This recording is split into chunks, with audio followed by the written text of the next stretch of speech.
you spoke of facts.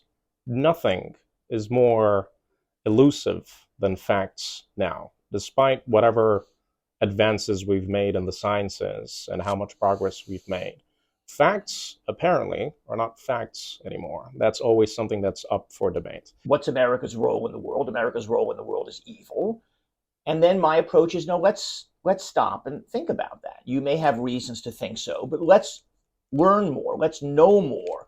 Let's have a more complicated answer to a complicated question. Apart from taking me and my team on in a debate in 2020, what is a mistake that you've committed when teaching? Questioning and reasoning everything is one of the ways that Muslims use to get closer to God.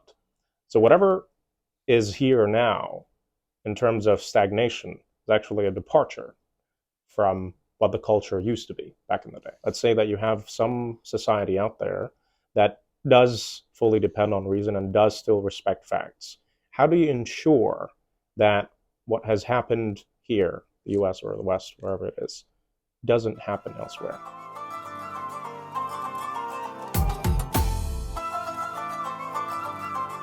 On this beautiful, blessed Friday in New York City, I am joined by a journalist, an author, an intellectual, and a teacher. These are not four people, it's just one individual. From some of the noteworthy titles that he has authored, What Was Liberalism? Past, Present, and the Promise of a Noble Idea. The Best Intentions, Kofi Annan, and the UN in the Era of American World Power. And he recently also wrote a biography of Joan Quincy Adams. And he's working on a new book, the title of which to be finalized and confirmed very soon. As a journalist, he was a staff writer in the New Yorker magazine from 1993 to 1998.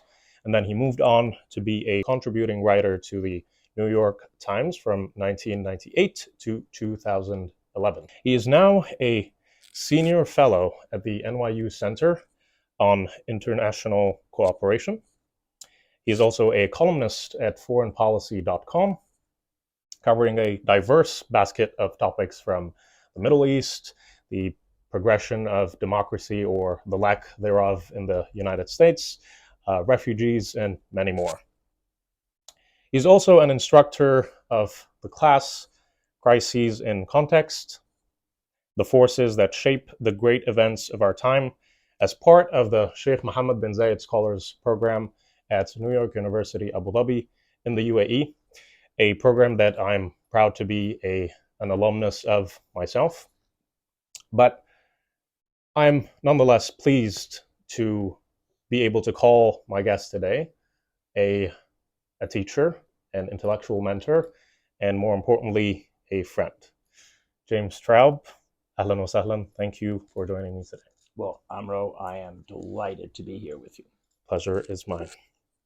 Okay, before we start this conversation, just so that I can set where I'm going to steer the trajectory of the conversation. Who has been your favorite student of all time, Mr. James Traub? Well, you, of course. Beautiful. This is going to be a wonderful interview. Yeah. It's the only correct answer as of now. We can't go south from here. All right. Try another one. See if I can back out. So, since most of the conversations that you have are around politics and foreign policy, I want this conversation to be a bit more about your career as an educator. So we're going to discuss students, scholarship, academia in general. And I think a good place to start is, I think, from kindergarten all the way to college. What is the purpose of education? Well, actually, Amro, I'm really happy you asked me that question for a specific reason, which is the book I'm writing now, whose title in my head is How to Save Democracy. Education is fundamental to that because, when the founding fathers said, we will set up this republic, we would say democracy now, they said republic, but what they meant is a place where everybody was equal and everybody had an equal voice. They really worried that meant mob control. And so the answer to that had to be educate the people. make a people who is worthy of the republic that we are creating for them. And from the time of Thomas Jefferson forward, there was a deep connection between the political ideal of self-rule and the idea of an educated populace. And so one of the reasons that there's several reasons why this question feels so acute right now. I can think of two big ones. One is that we fear we are being overwhelmed by fiction, by false ideas, by people in the grip of preposterous delusions and conspiracy theories. And it rightly makes us fear for our democracy. That's one. And so in one direction, we think, what can we do to actually educate people so that they build up their immunity against these toxins? Another, which I'm also thinking about, is an economic question, which is to say, how do we train people to be effective, prosperous members of our economy? And that pulls in a very different direction. And I often read accounts that say, we're encouraging all these kids to major in English or philosophy or some other useless subject. And how is that going to improve our economy? We need to focus on things that are practical. Well, you can't, that's right in many ways.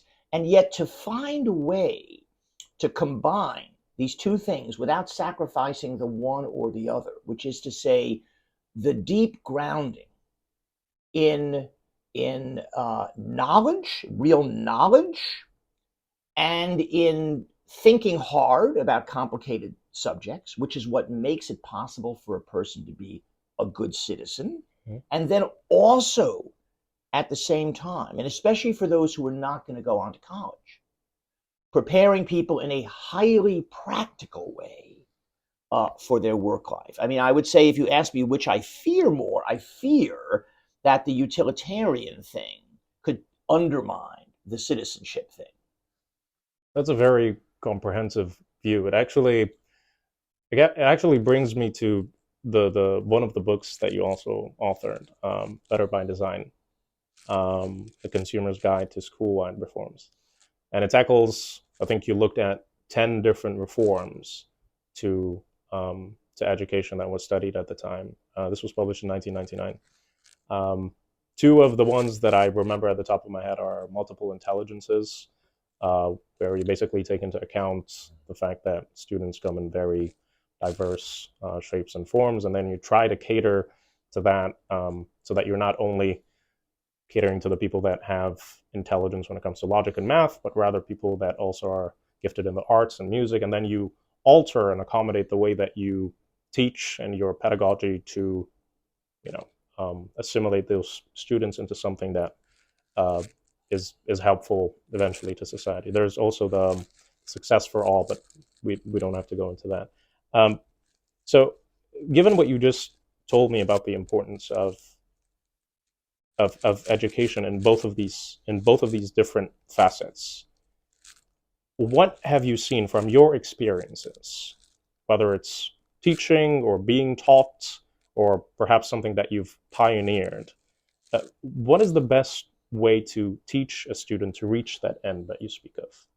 Well, there is what I think of as the kind of emergency medical service approach, and then there is the kind of existential approach. And what I mean by that is that a lot of the writing I've done about schools, the goal is, how can we make sure that kids who are not born lucky, i.e. they weren't born into a family where everybody talks all the time and reads newspapers and plays word games and so forth, how can we make sure that those kids get the basic skills that will equip them to go on and then become the fully educated people that we want them to be?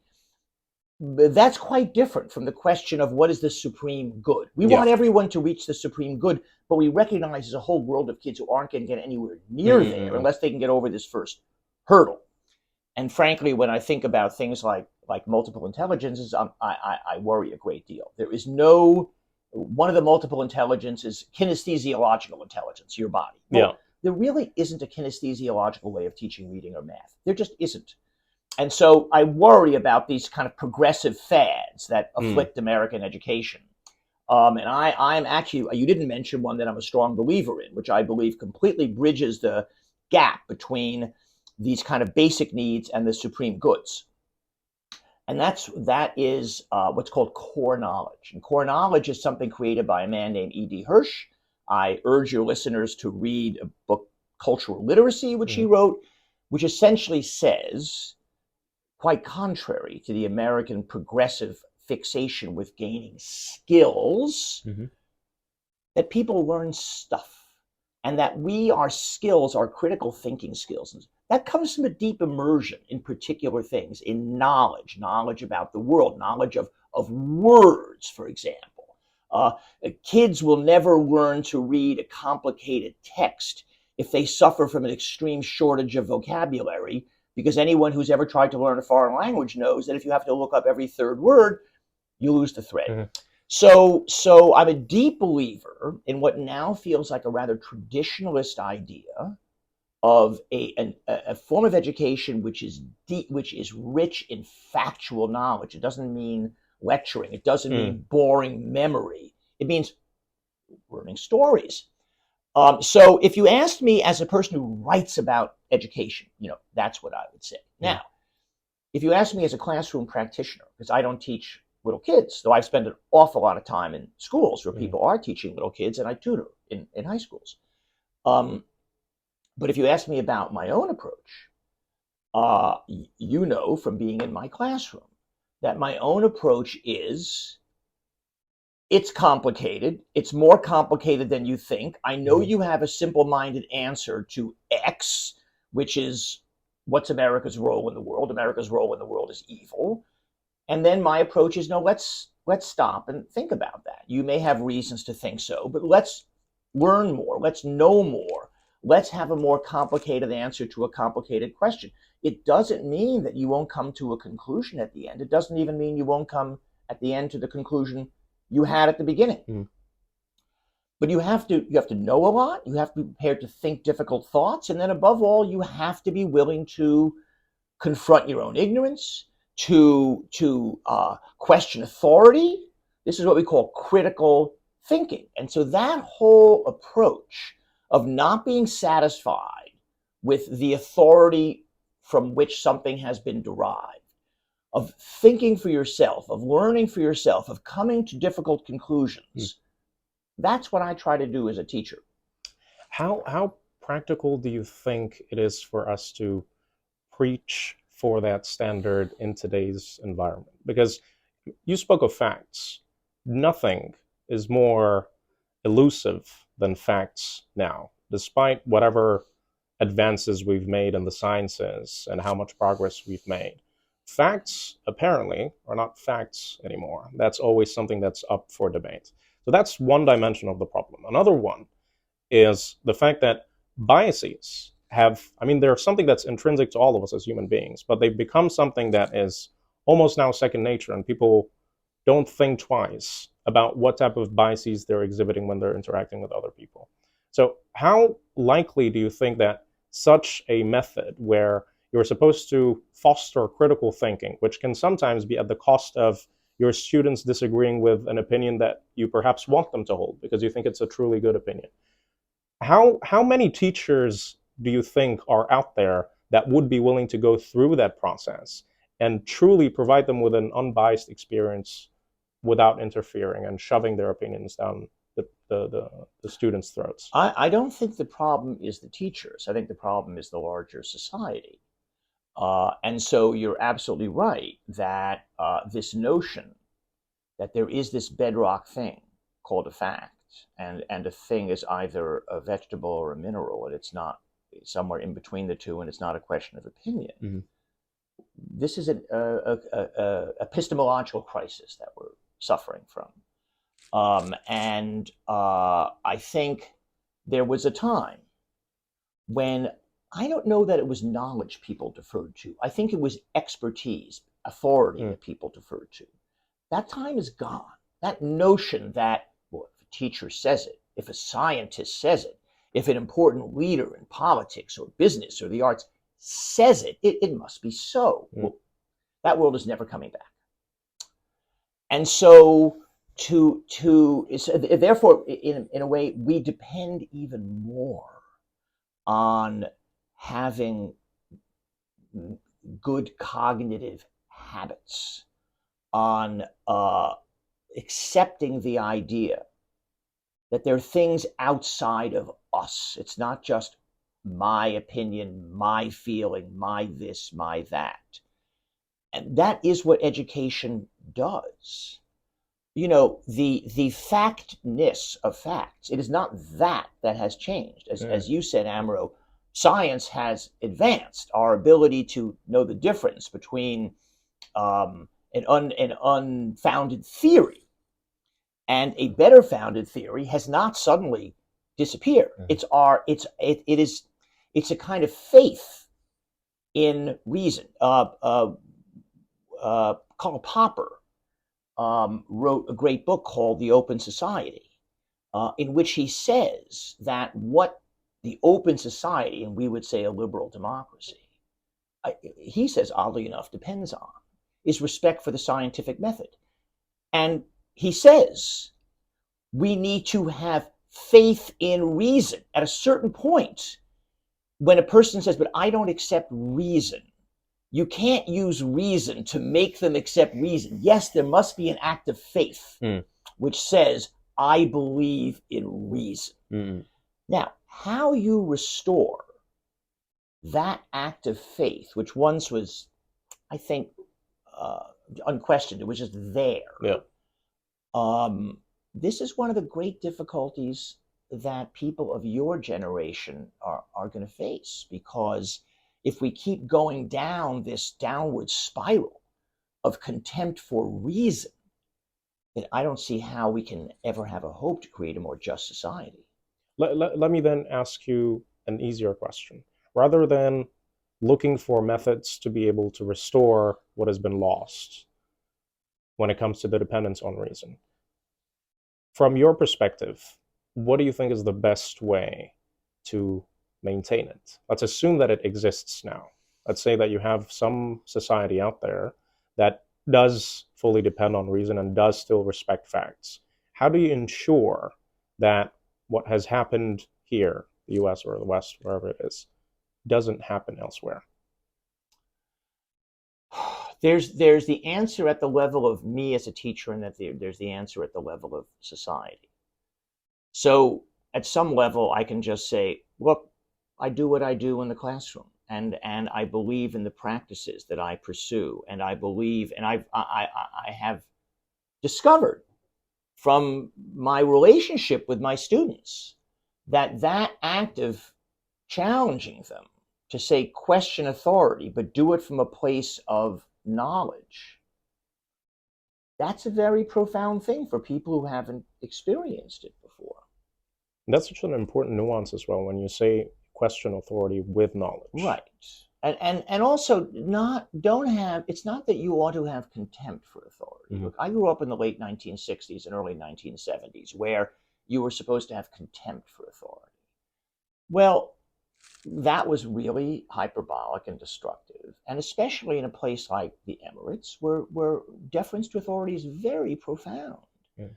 It's not my job to in any way upend that.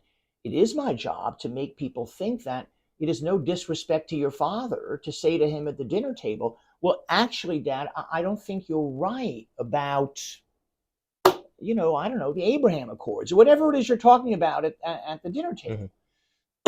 So that can be done. But when you ask me as someone who's thinking about these big questions, what's the answer to that? One thing I'm thinking about now is teaching history. And will hopefully sometime soon go to schools where people have history is not just a class that you take a time. but that it's deeply part of the overall curriculum, because you will learn that your moment and your place in time is just one place and one moment. And things could be different.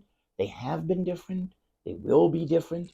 So it makes you stop taking for granted the things that you've always taken for granted. It makes you see your own place in a story, in a narrative, in a big narrative that stretches away from you in every direction, but is often a thrilling narrative. History is stories.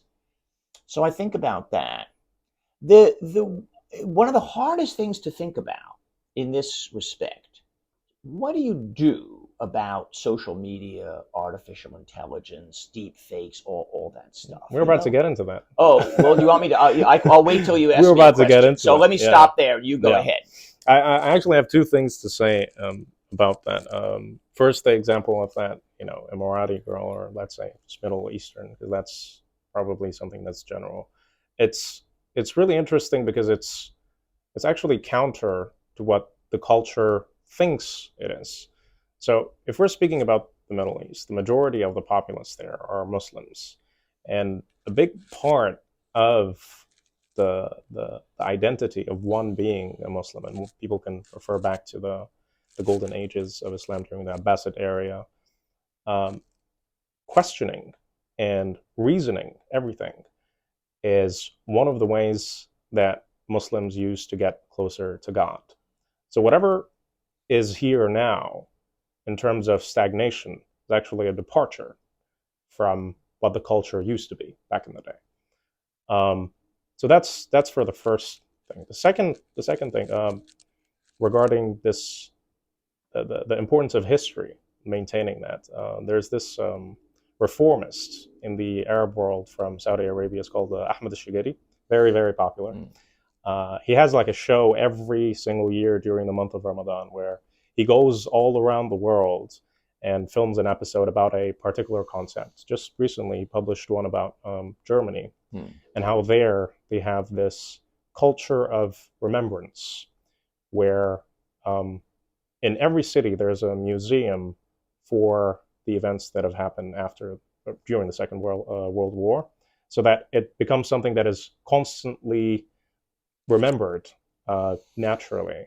And so perhaps this is something that we need to focus a bit more on, the fact that, okay, things have happened, we know the facts, but in order for these facts to be of utility to us, we need to constantly have some form of reminder linking back to these facts. That's what history is. And so obviously in the German case, you have a moment where history stops and tragedy interrupts it. And so that imperative of remembrance is a way of saying we must never forget what we did. Okay, and that is a way that differentiates Germany from the other countries that perpetrated unspeakable atrocities during the war. That is not true of Austria, and it's not true of Japan.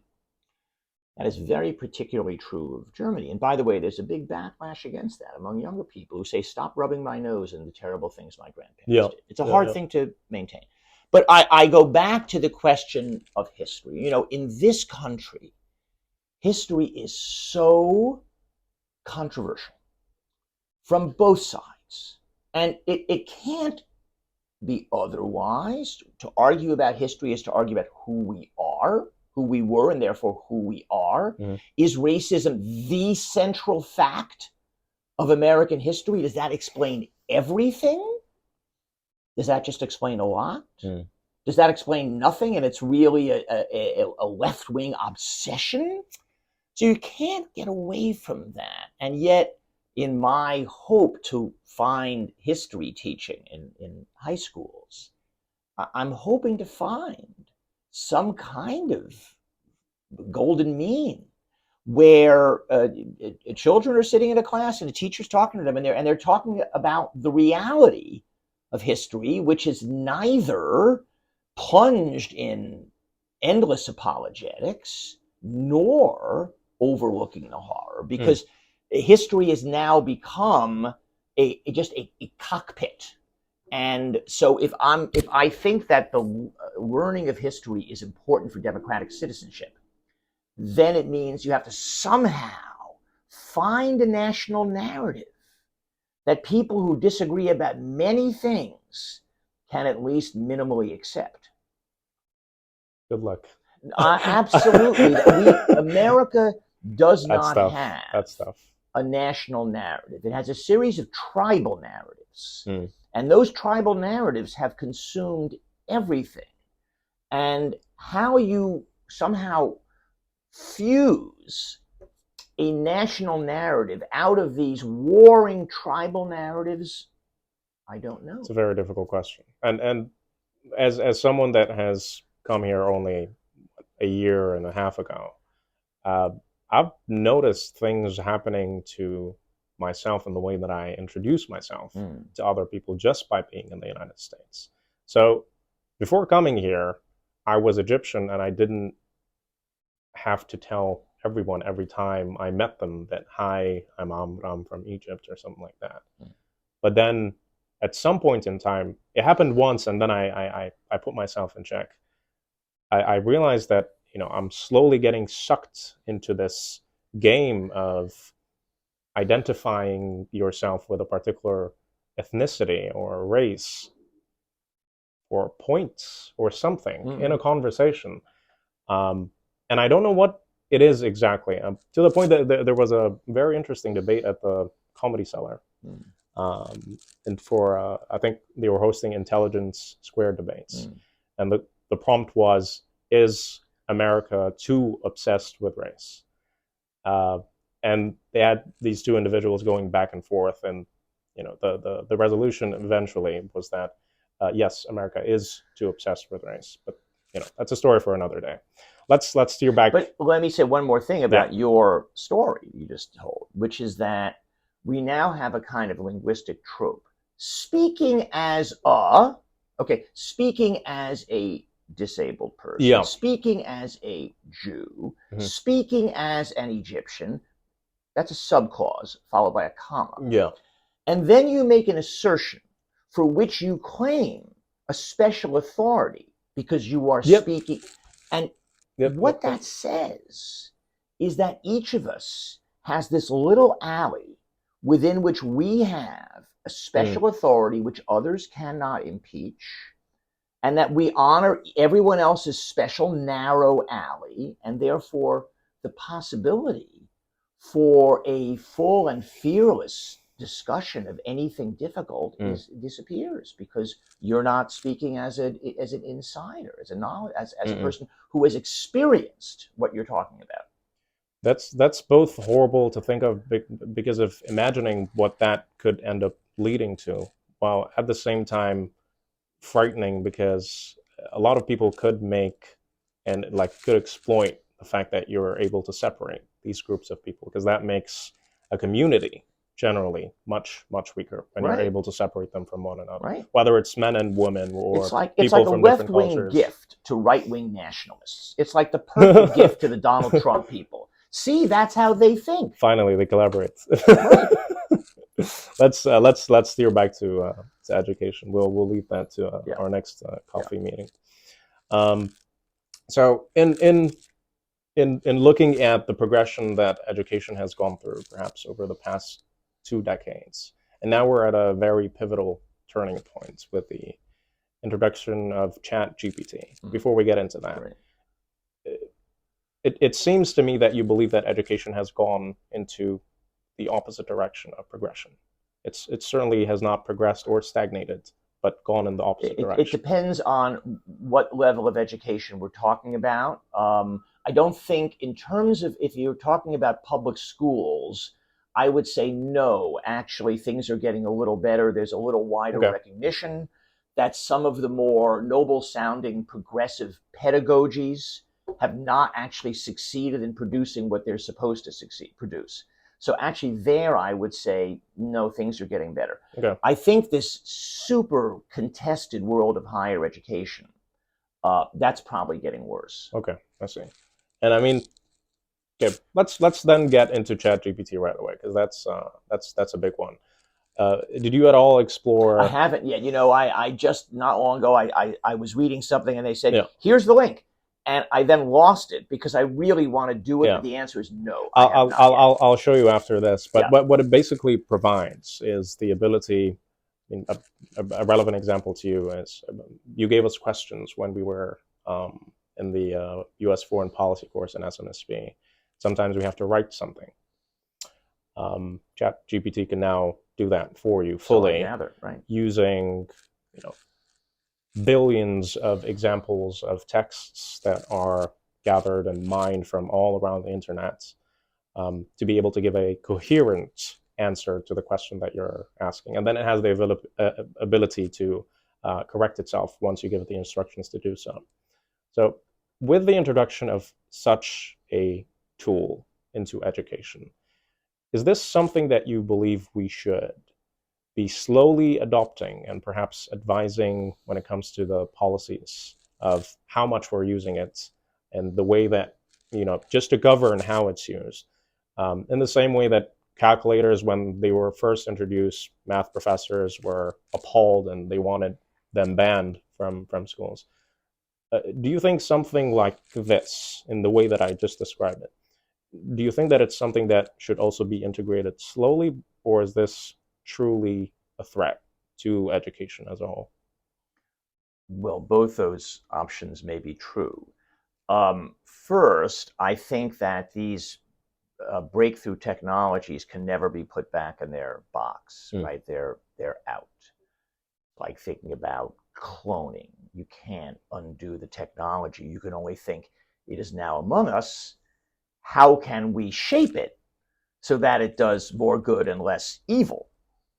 I was just last night with other writer friends having a conversation about the role of big data in history. And there are a lot of historians who are appalled at the kind of numbers crunching that many historians do.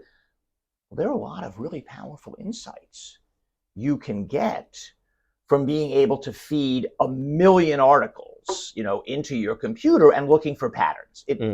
You could also waste your time. You could also lose every sense of nuance and context.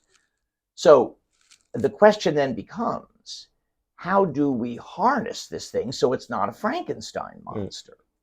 I think every teacher has to worry about this. Every teacher was already worried about the internet. No, yeah. But copying papers from the internet or paying someone who you meet online to write you a paper has been pretty detectable so far. Yeah. This will not be. This right now, you can still show a paper to ChatGPT and say, in effect, "Did you write this?" And ChatGPT says, "No, I didn't." And I gather you can still, if you know how to look, you see tiny little glitches that make you think, this was written by a machine. But the machine is going to get so much better, so much faster, that all those seams that are open now, they're going to be closed. It's going to be a smooth fabric, and you're not going to know the difference. And so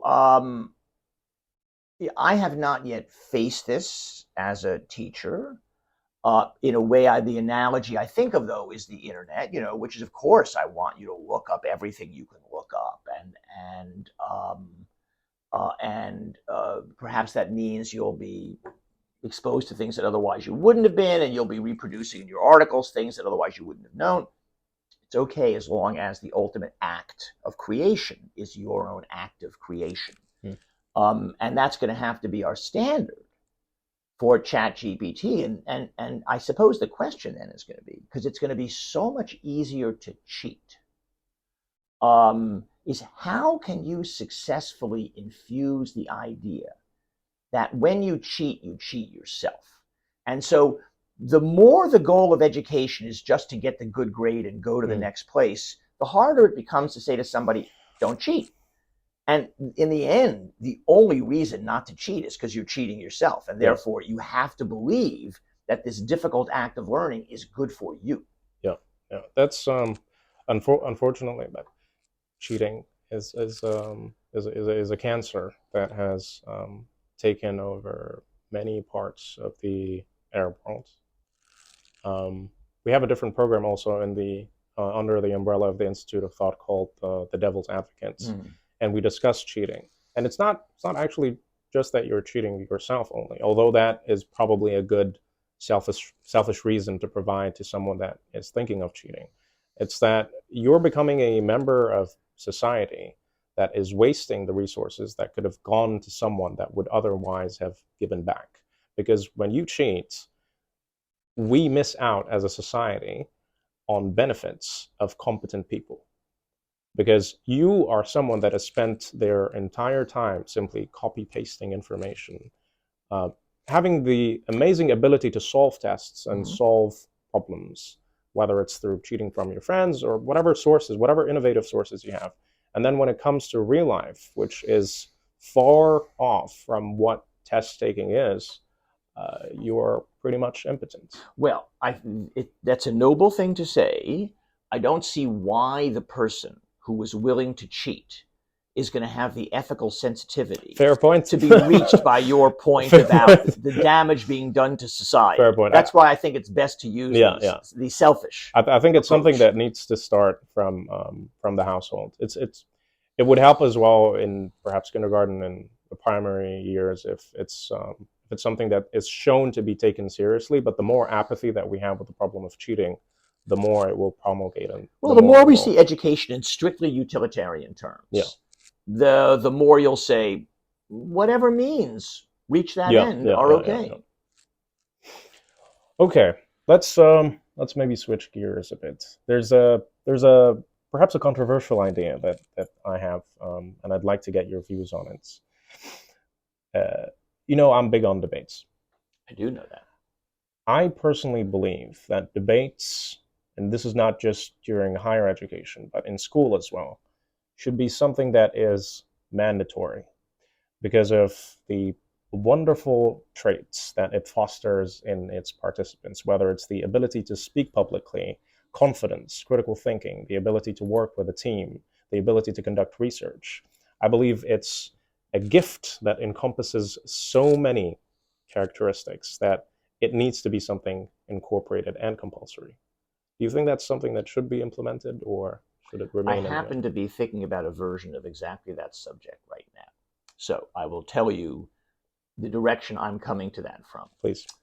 So there's a kind of a reform called deliberative democracy, the premise of which is that you gather a representative sample of people in a place. It's a very complicated thing, but you can do that. And you say, we are going to talk about climate change or whatever. And we know that many of you are going to be super conservative and you think it's all made up. And some of you are going to be highly progressive and you think we have to drop everything and do climate change. Okay. We are going to impanel a group of experts from both sides, left and right, and they're going to help you. They're going to produce briefing materials. You're going to read them. You'll get to meet with them. You'll hear them. And then we want you to deliberate. And we want you, in the end, to decide. We want the group, the 500 of you in the end, to come out and say, yes, we're in favor of this, and no, we're against it. It's a very interesting, powerful exercise. And in many countries, South Korea, Japan, France, Ireland, Canada, they've actually been used to shape policy. That is to say, turns out here's what our people think. We shouldn't build a new nuclear reactor, or we should. And so, okay, then now our parliament's going to take that under advisement, and that's good. So that's an adult version of that.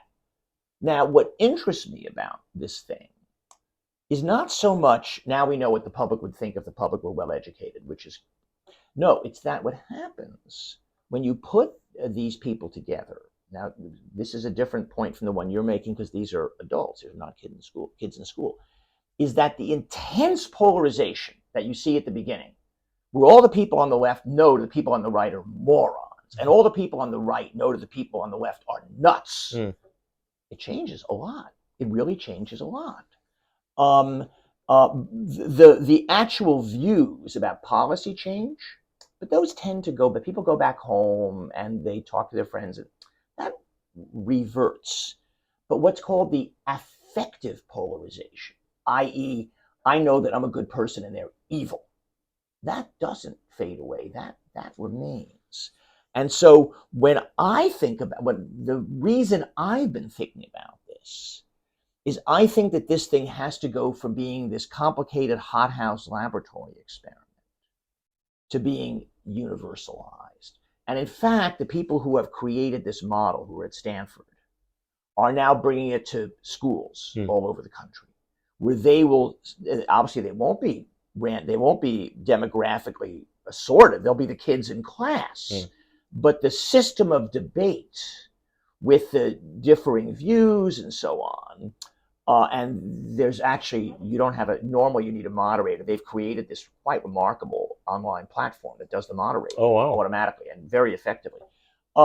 That I can easily see this thing becoming a universalized enough experience that not only will it have the virtues that you mentioned, but I think in an increasingly polarized world, it will have the advantage of getting people to see each other as equals.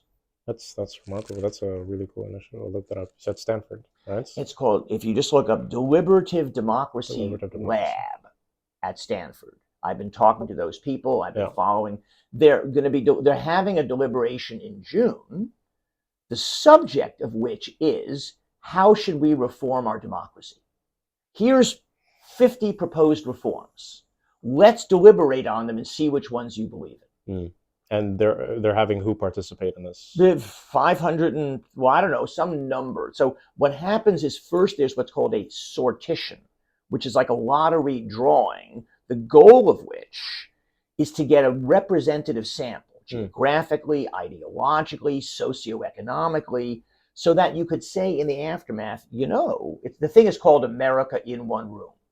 And so that you could say, this is America in one room. Wow. And we put all America in one room and we said, what do you think? Should we get rid of money in politics?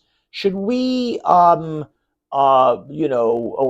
everyone to automatically register to vote when they're 18? I mean, all these different proposed, which ones do you think are important and are you in favor of?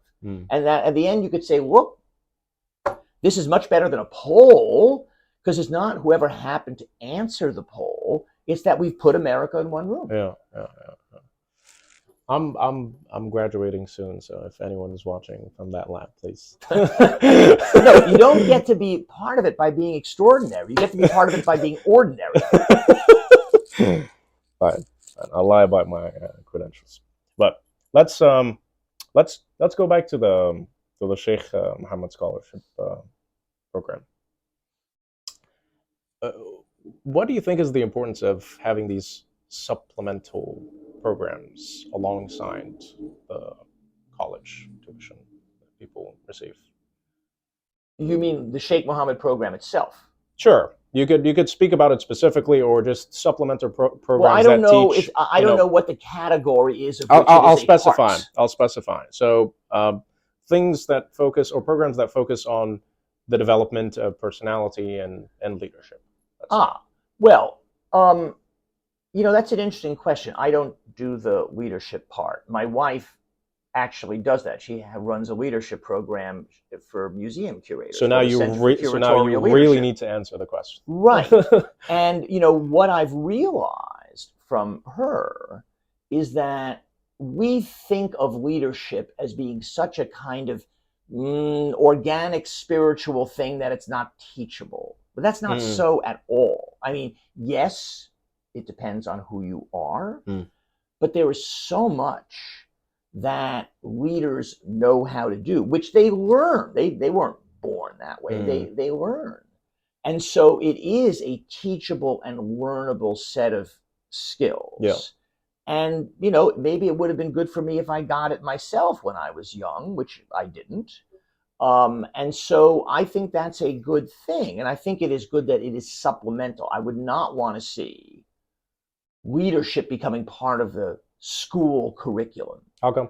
Because every minute is precious. That's why. And if you're learning about that, you're not learning about something else. And you would have to tell me what it is we should be eliminating from the school curriculum in order to have a program on leadership. And I would almost certainly say, I'm sorry, I'd rather have that thing. I personally say art, but But that would be terrible. That's a Philistine response. And especially if look, I mean, art is both. I mean, yes, in my case, it was wasted. I mean, if artist creativity was wasted, I just doodled on oak tag or something, you know. Mm. But it shouldn't be so.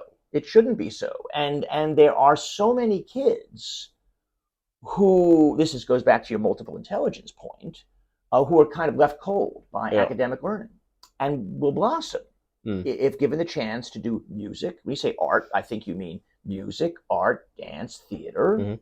Mhm. So no, I'm sorry. I want to keep them in favor of leadership instead of leadership. And I actually still disagree with you because I think it's even for those people that are artistically inclined, I still think it's more beneficial to them to learn leadership so that one day through the art that they produce, they're able to do something with it, regardless of what it is. Because I believe leadership is something that everyone should learn, not necessarily for them to end up becoming the best leader in their society, but for them to understand leadership, um, both from the perspective of being a leader if the situation presents itself, but also in being a follower. Because very often, a lack of knowledge of leadership can also yield to the exploitation of these individuals, of that community, because they believe that whatever they have there, that's leadership. That's the model that we have. But yeah, we'll agree After to this. school, when you go to a club or Mhm. any kind of after school activity, that is the kind of thing which, if it's a well designed after school activity, you will at least be exposed to. Fair enough. Fair enough. Apart from taking me and my team on in a debate in 2020, what is a mistake that you've committed when teaching? I think when I think back, they don't necessarily involve this SMSP class. They may involve other classes. So especially in the United States, you find young people who are absolutely convinced they have a position, they have a view, they have a take, and they're just wedded to it. And that makes me impatient. It makes me impatient, not because I disagree with them, but because they're so wedded to a thing they don't understand. And that it's a to use a contemporary piece of lingo, it's a triggering event for me. And I can think of moments when I think I've gotten students upset because I've said, "Well, why do you think that? Where does that come from? Have you done the reading? I mean, and so at moments like that, you have to be patient. You have to judge who you're talking to. Some students can be kind of teased out of their little hole. But others, it just gets their back up. And so patience is not one of my long suits, either as a teacher or as a person. But you believe it's necessary? Oh, of course it is, yes. Fair enough. My last question for you, and this is something that I hope to ask in the long term to all my remarkable guests like yourself. Generally, in whatever way you'd like to describe it, what is your recipe for a community of people to uplift itself, starting from the individual to the organizations? That's too big a question for me to answer. But I think if I try to make some first stab at a profound, and a question too broad really to be meaningfully answered, is people need to have a sense of purpose. And when you're talking about a community, there needs to be a shared sense of purpose, whatever that is. Look at Ukraine today. Ukraine before February of 2022 was a mess. It was a fractious, quite corrupt, barely democratic society. And this unimaginable challenge was thrown in their teeth. And in the face of that challenge, I think most societies would have fallen apart. And yet, I think the Ukrainians didn't even know that they had this deep sense of national faith, national purpose, national belief. And it took this unspeakable challenge for them to discover it. And you look at the difference between Russia and Ukraine, where Russia has no sense of common purpose. They're simply hoping to live their life without being terrorized by their predatory leader. Ukraine is a seventh of the economy of Russia, I think, a third the population, and yet they're fighting them toe to toe. That's an astonishing thing. I'm always joyful whenever you go on your political tangents. But James Straub, thank you very much for sitting down with me today. It's always a pleasure, and I hope to speak to you again very soon. Thank you very Amro, much. I thank you.